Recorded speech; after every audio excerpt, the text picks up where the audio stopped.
Kevin Durant captured headlines after delivering some striking remarks about Michael Jordan and LeBron James.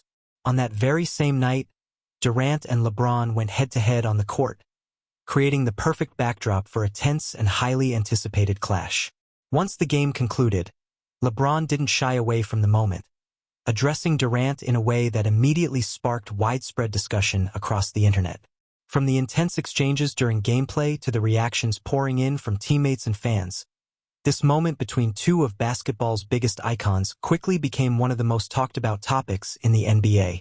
In this breakdown, every detail matters: what unfolded, how LeBron responded, and why Durant's comments about Jordan triggered such a powerful reaction. Durant's remarks came during an interview with Michael Lee of The Ringer, and the timing could not have been more significant.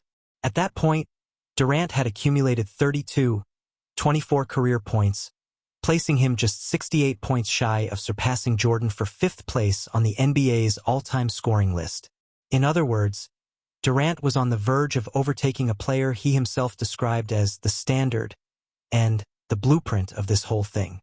Against that backdrop, Durant openly discussed Jordan's scoring total, suggesting that Jordan could have joined LeBron in the exclusive 40,000-point club if not for injuries and multiple retirements.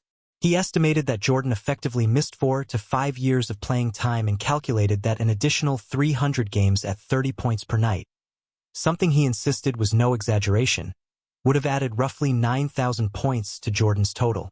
Looking at the numbers reinforces Durant's argument.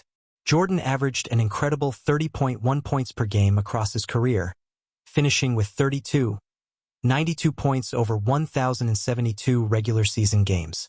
Meanwhile, LeBron, who never stepped away from the sport, has played over 2,500 games and surpassed 40,000 career points, becoming the league's all-time leading scorer. If Jordan had indeed played those additional 300 games at his career average, his total would have exceeded 41,000 points. Durant's point was clear.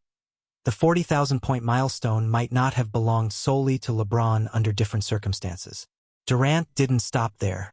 He also addressed the mental side of the game, highlighting a key difference between Jordan and LeBron. He explained that Jordan had moments when he stepped away, admitting he was tired of the game and needed time to reset before returning. Then came the statement that ignited debate. LeBron, according to Durant, played straight through. On the surface, this appeared to be praise. LeBron has been in the NBA since 2003 and, even in 2026, continues to perform at a high level. He holds the all-time scoring record with 80 career points and remains productive, averaging over 21 points per game while competing in his 23rd season. However, Durant added another layer by suggesting that LeBron likely experienced moments of fatigue as well but operated in a different era, one that provided more support and protection. He mentioned that LeBron may have had more of a shield around him, an observation that divided opinions. Some interpreted it as a critique, implying LeBron benefited from advantages like advanced sports science, media management, and support systems. Others viewed it as a simple acknowledgement that times have changed and players adapt accordingly. This wasn't the first time Durant had made such comparisons. Months earlier, in July 2025, he appeared on the Mind the Game podcast alongside LeBron and Steve Nash. During that discussion, the trio explored longevity and the mental demands of sustaining excellence in the NBA. Durant spoke about the idea of continually recommitting to the game, comparing it to signing a contract with oneself. He then made a pointed remark. Some players step away to pursue other interests, while others commit to playing straight through for decades. The references were unmistakable. Jordan famously left the NBA in 1993 to pursue baseball before returning in 1995, while LeBron has maintained uninterrupted dominance across more than 2 decades. The reaction to Durant's comments was immediate and intense.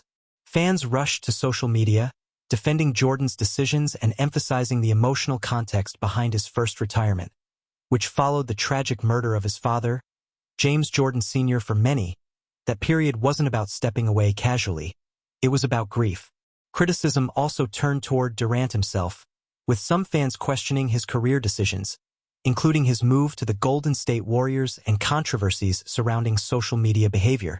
Even former NBA player Kwame Brown weighed in, criticizing Durant, LeBron, and Nash for what he perceived as a lack of understanding regarding Jordan's circumstances. Despite the backlash, Durant stood firm. On X, he doubled down, openly acknowledging Jordan's retirements while still calling him the greatest of all time. Fast forward to March 2026, and Durant revisited those comments in his interview with The Ringer, maintaining his stance. This time, however, the stakes were even higher because his remarks came just hours before facing LeBron on the court. That night, March 16, 2026, the Los Angeles Lakers traveled to the Houston Rockets' home arena, the Toyota Center, for a crucial matchup between the third and fourth seeds in the Western Conference. LeBron delivered a strong performance, finishing with 18 points, 5 rebounds, 5 assists, and 2 steals, helping the Lakers secure a 192 win and extend their streak to 6 games. Luka Doncic led the team with 36 points on efficient shooting. Meanwhile, Durant struggled, particularly in the second half, where he managed only 2 points on 1 of 5 shooting, missed both 3-point attempts, and committed multiple turnovers. His frustration was evident, especially after a flagrant foul that shifted the game's momentum. The Lakers capitalized, tightening their defense and forcing turnovers, ultimately closing out the game with authority. Afterward, Durant took responsibility, admitting he felt he had cost his team the game. The Lakers' defensive strategy, particularly their use of double teams, proved highly effective, limiting Durant's impact and disrupting the Rockets' offense. As for the much-anticipated confrontation, it didn't unfold in the dramatic fashion many expected. When asked about Durant's comments, LeBron chose not to engage directly. Instead, he responded with respect, calling Durant one of the greatest players he had ever seen and stating that every version of Durant is difficult to guard. He praised Durant's evolution across different stages of his career, from his early days alongside Russell Westbrook and James Harden to his time with the Warriors. LeBron avoided addressing Durant's remarks about Jordan or the Shield comment entirely. There was no verbal clash, no heated exchange in the media, and no social media feud. Instead, LeBron let his performance speak. By leading his team to victory and limiting Durant's effectiveness, he delivered his response where it mattered most, on the court. In the broader context, this moment reflects the enduring complexity of the GOAT debate. Both LeBron and Jordan have compelling cases, with Jordan's perfect finals record and dominance contrasted against LeBron's unmatched longevity and record-breaking achievements. Durant's perspective adds nuance, emphasizing context rather than diminishing either player. Ultimately, what transpired wasn't a confrontation in the traditional sense. It was a display of mutual respect between two generational talents, with Jordan's legacy looming over the discussion. Durant praised Jordan as the standard while acknowledging LeBron's endurance, and LeBron responded by honoring Durant's greatness. The real battle took place not through words, but through competition, two future Hall of Famers, still performing at elite levels, continuing to shape the narrative of basketball history.